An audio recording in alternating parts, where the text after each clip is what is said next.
చైతన్య గారు, diabetic patients coconut water తీసుకోవచ్చా, తీసుకోకూడదా? Coconut వాటర్లో ఏముంటది? ఏముంటది? కార్బోహైడ్రేట్ ఉంటది. మ్హూ. అయితే అందరూ డయాబెటిక్ పేషెంట్స్కి ఏమని భయం ఉంటుంది అంటే, అరే ఇది తాగితే నా షుగర్ లెవెల్లు బాగా పెరిగిపోతాయి అనేసి భయం ఉంటుంది. మ్.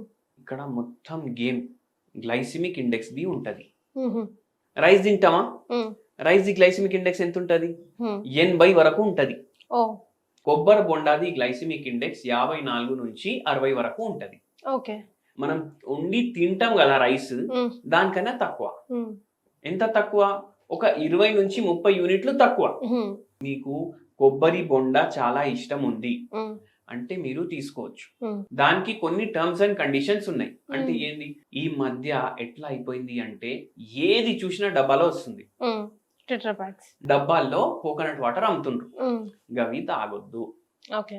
ఎందుకు తాగొద్దు? అవి ప్రాసెస్డ్. మ్. ప్రాసెస్డ్ ఫుడ్ ఎప్పుడు తినొద్దు, తాగొద్దు. కొబ్బరి బొండ ఎక్కడైతే ఫ్రెష్ గా అమ్ముతుండ్రో వాళ్ళ దగ్గరే కొనండి. Very very important. క్వాంటిటీ 1/2 లీటర్లు 1 లీటర్లు కాదు. మ్. మీరు తాగితే 100 ml లేదంటే 200 ml.